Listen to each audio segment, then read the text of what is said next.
반갑습니다. 3주차 1차시 청소년 심리 상담 수업을 시작하도록 하겠습니다. 선생님 여러분들 잘 지내셨나요? 여전히 오미크론으로 우리 선생님들이 결석자도 많고 힘드신 분들도 너무 많죠? 너무 속상해요, 그죠? 하루빨리 이 시기가 지나서 우리 선생님들이 편안하게 등교하고 또 수업하면서 즐거운 시간들이 많아지길 정말 희망합니다. 선생님들 마지막까지 힘내서 또 잘 견뎌서 우리가 재미있는 수업으로 만나기를 기대하면서 오늘 또 한 주를 씩씩하게 시작해 봅시다. 자, 오늘은 청소년 심리 및 상담 중에 청소년기의 발달적 특성 2에 대해서 한번 알아보도록 하겠습니다. 그럼 재미있는 수업 속으로 들어가 볼까요? 자, 목차를 살펴보면 첫 번째 성격 발달, 성격 발달에서는 성격의 정의 및 속성에 대해서 한번 알아볼 거고요. 그 다음에 정신분석 이론에 대해서 한번 살펴보겠습니다. 두 번째로는 정서 발달에 대해서 살펴보겠습니다. 정서 발달에서는 첫 번째로는 정서의 개념, 그리고 두 번째 청소년기의 정서 변화, 세 번째는 청소년기의 정서 변화의 원인, 네 번째로는 청소년기 정서의 특징, 다섯 번째로는 청소년기의 정서 유형에 대해서 살펴보도록 할 겁니다. 그리고 세 번째로는 진로 발달에 대해서 한번 알아볼 건데요. 첫 번째로는 진로 발달의 개념을 알아봐야 될 거고요. 두 번째로는 진로 발달 이론, 그리고 세 번째로는 진로 선택에 대해서 영향 요인에 대해서 한번 알아보도록 하겠습니다. 첫 번째 우리가 성격 발달을 한번 살펴볼 건데요.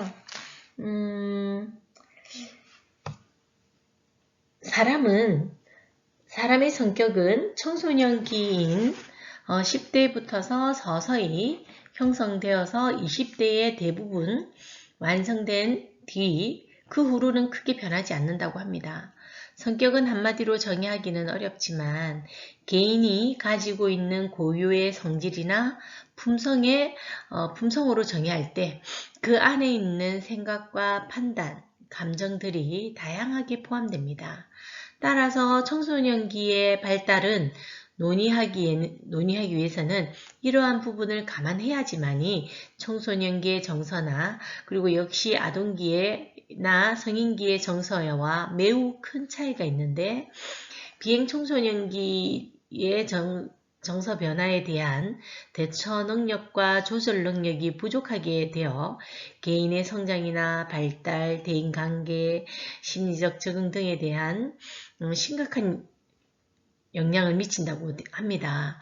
그렇기 때문에 우리가 1장에서 살펴본 신체나 인지, 도덕성 발달뿐만 아니라 이들의 정서에 대해서도 관심을 갖고 살펴보아야 합니다. 또한 청소년기는 진로를 선택하고 나아가서 나아가는 것에 대한 의사결정을 해야 하는 시기이기 때문에 진로에 대한 불확실성이나 청소년들이 정체성을 수립하는 데에 영향을 줄 수 있는 매우 중요하게 다루어져야 할 부분이라고 합니다. 그래서 2장에서는 청소년기의 성격이나 정서, 진로 발달에 대해서 좀 살펴볼 겁니다. 그럼 성격 발달에서 보면 성격의 정의 및 속성에 대해서 한번 알아볼 건데요. 우리가 거기에서 성격의 개념은 개인이 가지고 있는 고유의 성질, 품성, 성격을 한자로 살펴보면 성품의 성, 그리고 격식의 격, 그렇게 이루어져 있잖아요. 그러면 우리가 뭐 성품의 어떤 격, 품성 뭐 이런 것들이겠죠. 그래서 내성적인 성품이 외적인 격식을 차리고 있음을 뜻합니다. 즉 성격은 내적 요인과 외적 요인이 모두 포함되어 있는 개념입니다. 성격은 다른 사람에게 드러내 보이는 개인의 전체적인 인상을 의미하는 거죠. 그렇기 때문에 일반적으로 다른 사람의 성격을 평가할 때 겉으로 드러난 모습이나 얼굴 생김새가 중요한 요인으로 작용하게 되는데 이는 사람들의 다양한 달 또는 가면을 쓰고 세상을 살아간다는 것도 연결됩니다. 성격을 퍼스널리티라는 어원적인 것으로서 달 혹은 가면을 뜻하거든요.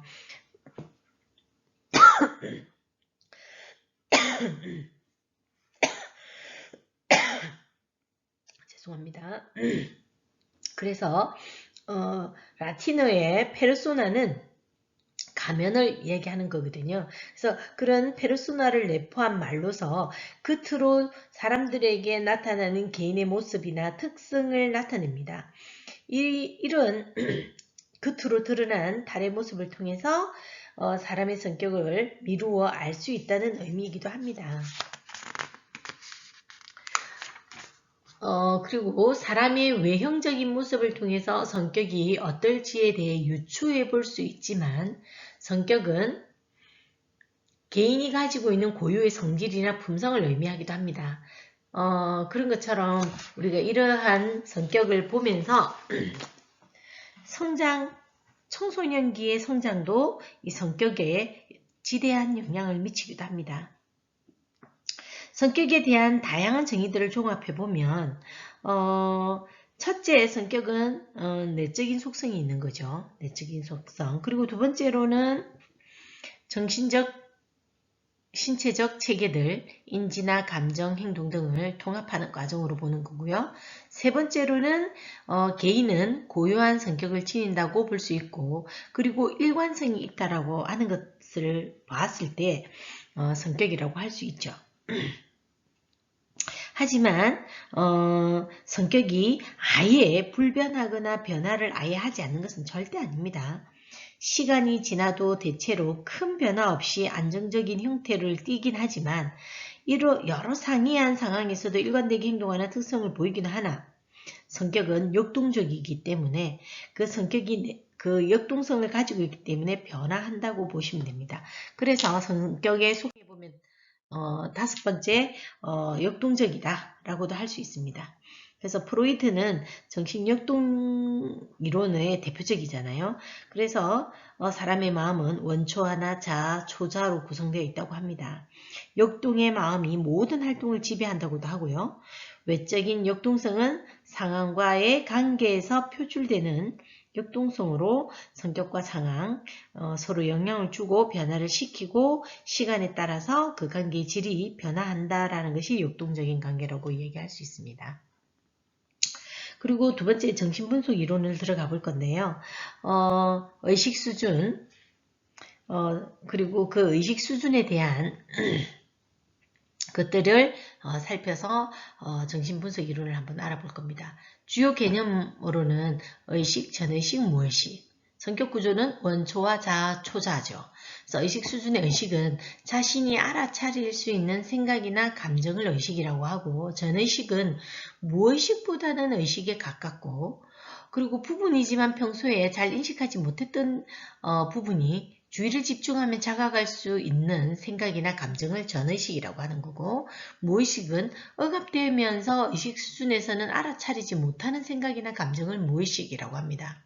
그리고 성격으로 구조를 바라보면 원초와는 출생하면서부터 우리 존재하는 본능적 욕구, 적극적이고 직접적인 만족을 원하는 성격으로 쾌락의 원칙에 의해서 작동되는 것을 원초라고 하는 거죠. 우리가 이런 본능에 가까운 거, 뭐 식욕, 배설욕, 성욕, 뭐 기타 등등 이런 것들을 원초라고 합니다.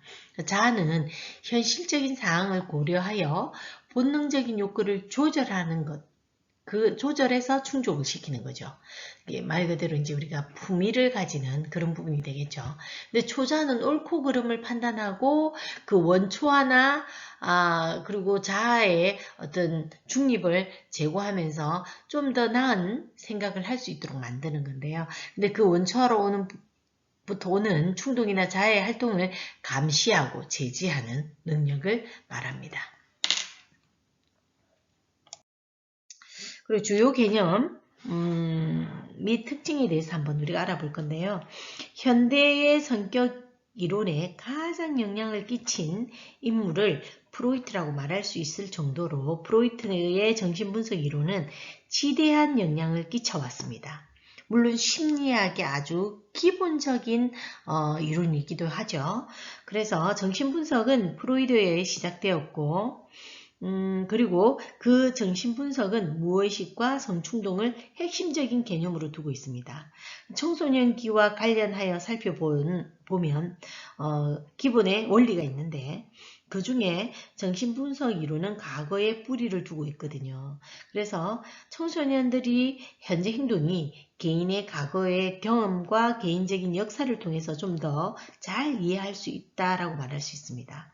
그리고 정신분석 이론은 본능 이론에 근거를 두고 있기 때문에 특히 사춘기는 청소년들이 증가하는 성격적인 본능을 강조하고 있기 때문이죠.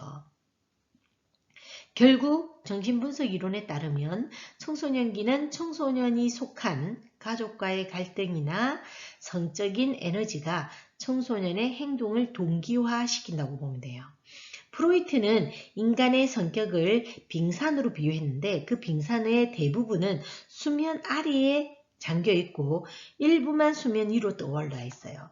이를 성격에 적용해서 수면 위에 올라 있는 빙산의 일각을 의식이라고 말하고 파도에 의해서 수면이 위로 올라올 때도 있고 잠길 때도 있고 그런 부분을 전의식이라고 표현합니다. 그리고 수면 아래에 아예 잠겨 있는 부분은 무의식으로 구분하죠.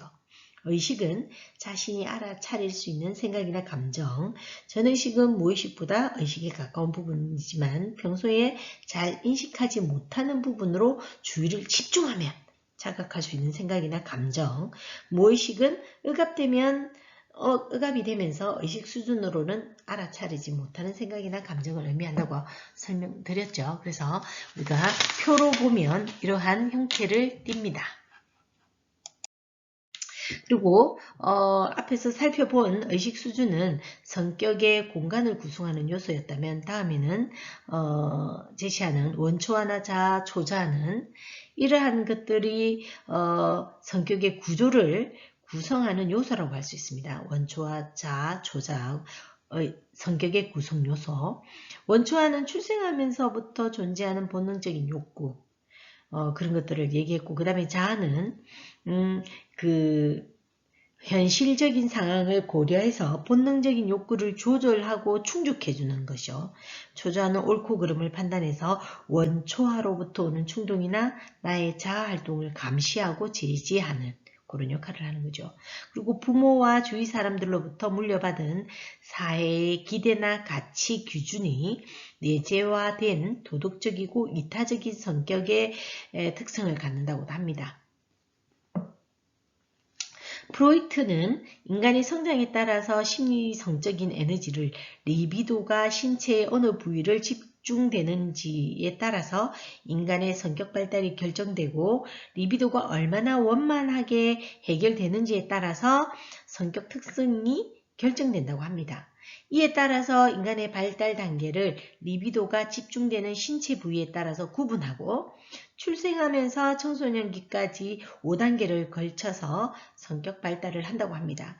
구체적으로 우리가 한번 살펴볼 건데요. 지금 표에 있던 것처럼 프로이드의 발달 단계와 성격 특성에 따라서 구강기, 항문기, 성기기, 잠재기, 생식기로 구분됩니다. 그래서 0세에서 1세를 구강기라고 하는데 구강기는 리비도가 입에 집중되어 있고 그 입으로 모든 감각을 경험하기 때문에 대부분의 우리가 0세에서 1세 아이들은 입으로 모든 걸 가져가잖아요. 그때 이게 주변에 어떤 위험한 물건을 주지 않는 것이 우리 애를 키워본 선생님들은 다 아시는 거잖아요. 그래서 입으로 빨거나 삼키거나 뱉거나 깨무는 등의 구강 경험을 통해서 쾌락을 경험한다고 프로이드는 설명하고 있고요. 그리고 그 시기에 그 구강기에 고착이 되면 고착이 되었을 시는 불안과 비꼬기, 음주, 흡연 등으로 나타난다고 합니다. 때로는 구강기에 고착이 되면 욕설을 잘한다거나 장점으로 보면 말을 잘하는 사람일 수도 있습니다. 항문기에 고착된 항문기 시기에는 2세에서 3세를 말하는데요. 리비도가 항문으로 이동하는 그래서 그 배변 훈련을 하면서 쾌감을 느낀다는 거죠. 그래서 그게 배변 훈련에서 고착이 되면 인색해지기나 결벽증이 나타나기도 합니다. 성기기는 3세에서 5세를 얘기하는데 리비도가 성기에 집중되어서 그때 오이디푸스 컴플렉스나 일렉트라 컴플렉스를 경험하고 부모와의 동일시나 역할 습득을 통해서 양심과 자아 이상 개인에 도달하는 하고자 하는 노력은 그런 인간이 의식적으로 표현하게 되는 발달하는 시기가 되죠. 그러면서 콤플렉스를 해결하게 노력합니다. 그리고 잠재기나 잠복기는 리비도가 잠복기는 잠복하는 시기죠. 그래서 성적인 관심을 감추고 비교적 평온한 시기를 보내고 그리고 지적 활동, 학습이죠. 학습 활동을 주로 집중해서 하고 그 다음에 운동에 관심을 많이 가지고 동성 친구와 우정에 쌓는 것에 집중합니다. 그리고 생식기인 마지막 단계인 생식기는 12세 이후 모두 생식기라고 보는데 잠복되어 있던 리비도가 나타나기 시작하죠. 그때는 이성과의 사랑과 성관계에 대한 욕망이 시작된다고 프로이드는 리비도를 중심으로 해서 발달한다고 설명하고 있습니다. 그리고 이제 가장 중요한 프로이드가 가장 중요하게 생각하는 방어기제에 대해서 설명을 할게요. 방어기제는 원초와의 본능적이고 충동적인 욕구를 현실에서 충족시킬 수 없을 때 발생하는 불안감을 완화하고 안정감을 찾기 위해서 사용하게 되는 겁니다. 사람이 스트레스에 직접적으로 대처하려면 스트레스의 원인을 없애는 것이 일반적인 방어기제거든요. 그런데 그 원인을 없애기보다는 자신을 보호하고 그리고 자연스럽게 갈등이나 불안한 감정 등을 낮추게 하는 거죠. 그래서 따라서 방어기제는 스트레스와 관련된 불안의 경험으로부터 개인을 보호하는 방법으로 심리적인 안정감을 주게 돼서 스트레스로부터 대체할 수 있는 유용한 방법이기도 합니다. 그래서 청소년 초기에는 신경적인 방어기제들을 사용하는데 대체적으로 주지화나 금욕주의, 전이와 억압 그런 것들을 사용하고 신경적인 방어기제들은 연령이 증가하면서 점차 감소되고 청소년기가 끝날 무렵에는 이러한 방어기제들을 사용이 현저하게 줄고 성화나 바람직한 방어기제들을 활용합니다. 그러면 우리가 청소년기에 주로 활용하는 주지하에 대해서 한번 알아볼 건데요. 주지하는 감정으로부터 자신을 분리해서 이성적이고 지적인 분석을 통해서 문제의 상황에 대처하고자 하는 것인데요. 지능이나 교육 수준이 높은 사람들이 자신의 불안한 상황을 대처하기 위해서 논리적이지도 않은 지식들을 쏟아내면서 침착한 척 말이나 설명을 이어나가는 것을 볼 수 있는데요. 성적인 욕구가 강해지는 청소년기에는 직접적인 성행위를 통해서 성적인 욕구를 해소하기보다는 성적인 지식을 얻어서 그 얻은 노력을 통해서 지적인 활동을 함으로 해서 성적인 충동을 억제하려고 한다라는 것이 주지합니다. 그리고 금욕주의. 금욕주의는 성적인 충동과 같은 본능적인 욕구의 존재를 거부하고 그리고 심한 금욕주의를 가진 청소년의 경우에는 성적 욕구 충족과 관련된 행동뿐만 아니라 습식이나 수면과 같은 신체적인 욕구와 관련된 모든 본능적인 욕구를 거부하게 하는 것. 그런 것들이 금욕주의다라고 할 수 있습니다. 그러면 전이는 자신에게 덜 위협적인 대상에게 자신의 내적인 충동이나 욕망을 분출하는 걸 말하는데요.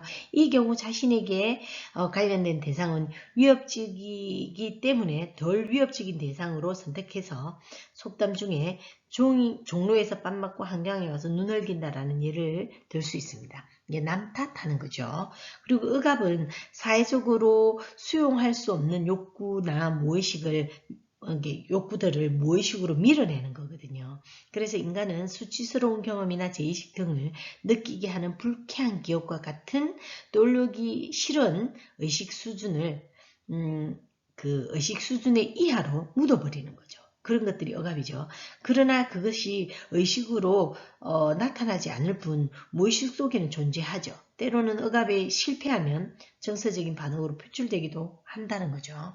이런 것들을 통해서 자신의 어떤 욕구를 절제하고 그렇게 하는 거죠.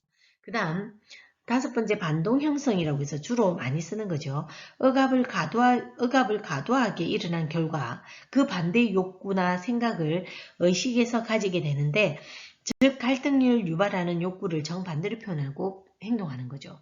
동생이나 어머니에게 사랑을 뺏겼다고 그 동생을 미워하는 누나가 미운 감정을 과도히 억압한 결과 지나치게 동생을 귀여워하는 누나로 변하는 경우를 말하고 예를 들 수 있습니다.